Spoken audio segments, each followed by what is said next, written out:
guys, Kim here, and you are tuned into Kim E, the Diabetes MP.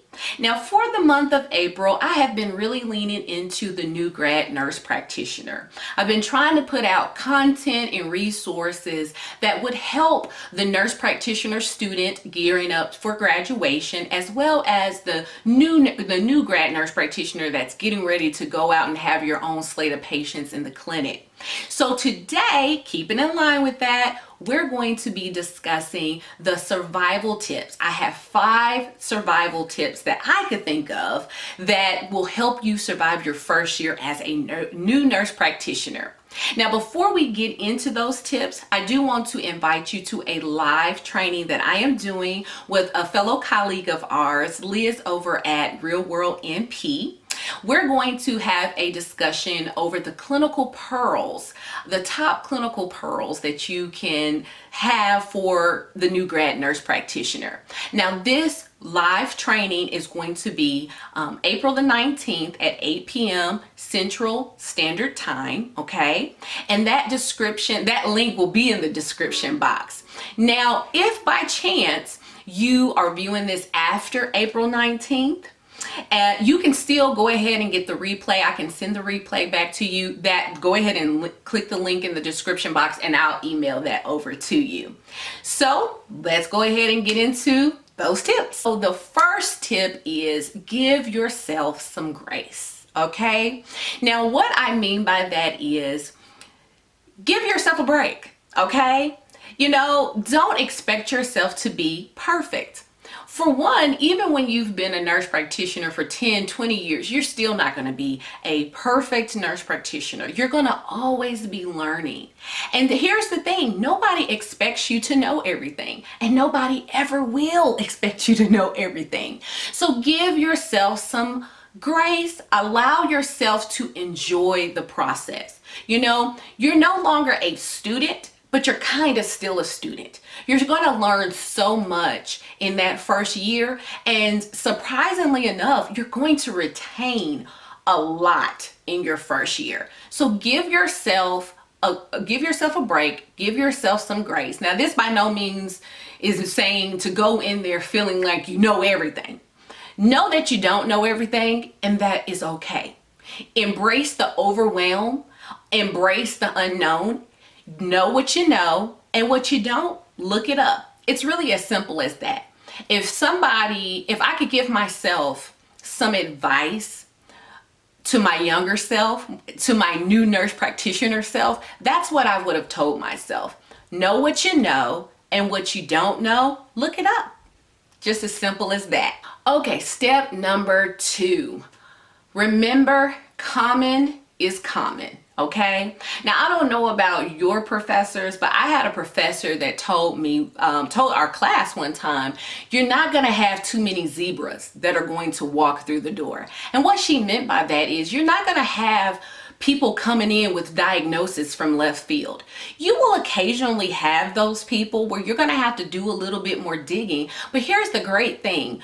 You're never going to forget it. Once you see it once, you'll never forget it. Okay? And that really goes for anything. When you see something enough, you're going to know the different variations. You're going to learn the different variations of what high blood pressure is, what bronchitis is, what acute otitis is. You're going to learn those things, and you're going to learn them quicker than what you think that you're going to learn. Now, a tip that you can do is, as you're having these common diagnoses that walk through your door, take the time to make a list of these common diagnoses. And then when you have time at your home or on your break or whenever you feel like doing it, start making a list of what the preferred treatments are for those different diagnoses. What's the plan of care that you would like to set up? Who would you refer to? And so when you start to see it, you will have that list that you can refer back to, and sooner or later, you won't even have to refer to that list. So remember that common is common. So right quick, I'm curious. For all the nurse practitioners out there that have been practicing for a while, what are some survival tips that you would give a new grad nurse practitioner?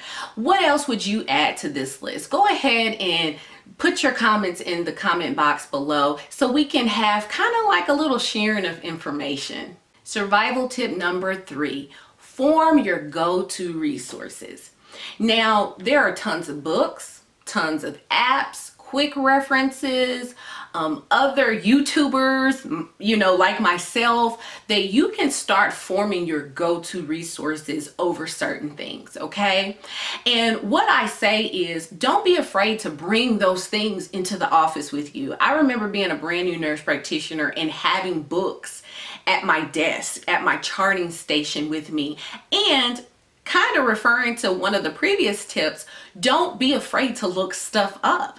Like if you're in a patient's room and you don't know the answer, you can politely say, hey, give me 1 second. I have to go check something right quick. There's many different ways that you can say something to go look something up. You can go and get your whole assessment and then say, hey, I'll come back here in a little bit. And when you come back in, you have their treatment plan because you have gone ahead and you've looked up stuff.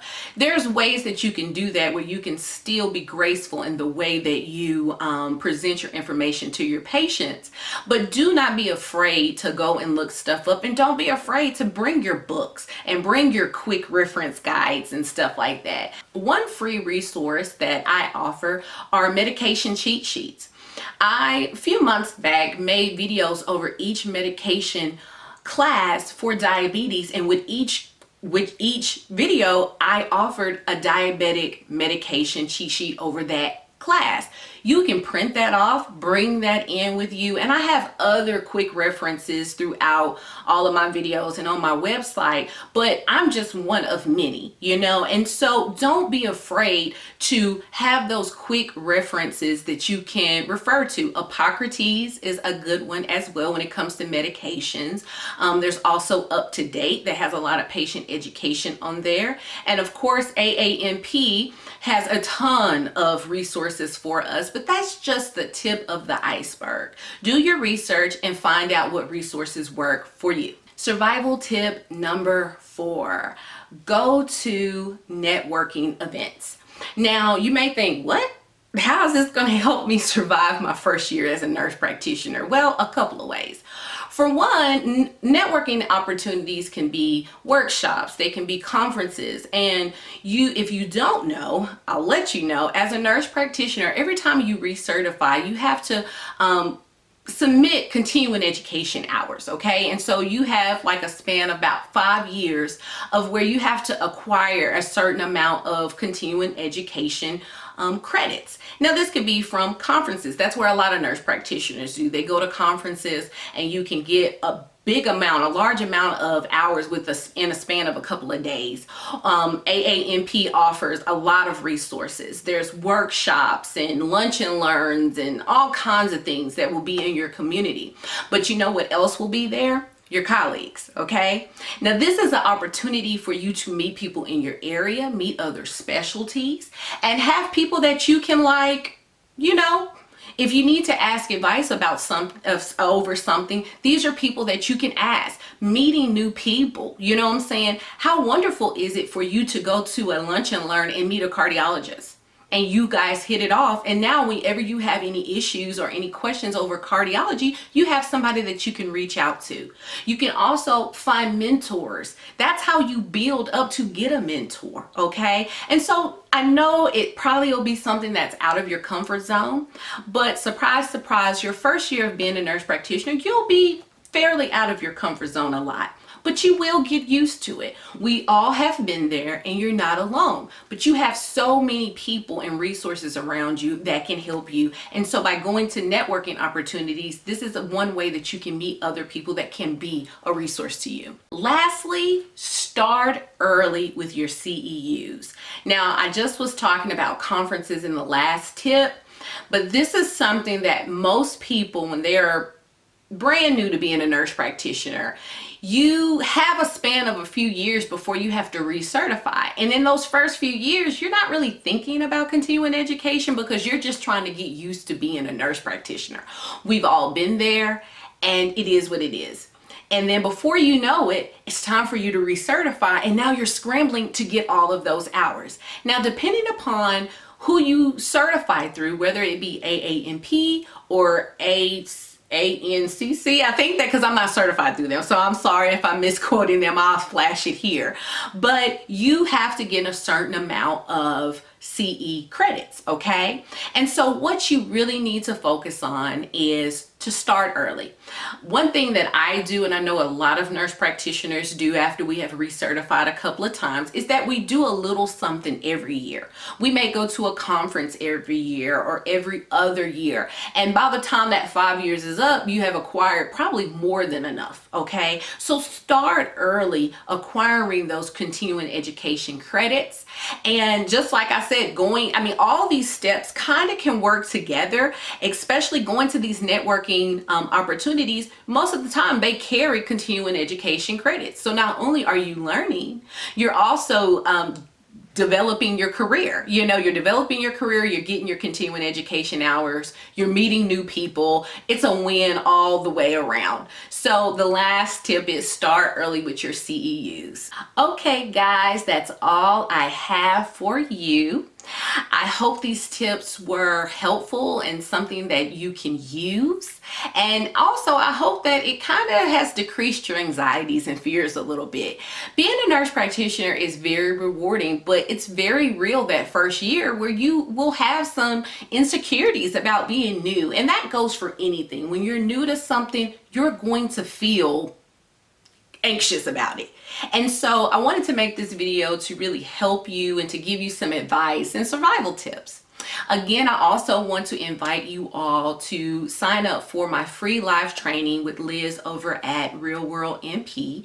That's going to be April the 19th at 8 p.m. Central Standard Time. That link is in the description box. Again, if you can't make it live, or if you're watching this after the 19th, go ahead and still click that link in the description box, because I can email the replay back to you. You have been sitting here with Kim E, and I do want to leave you guys with a good piece of advice. Let us never leave a nurse behind. Bye-bye.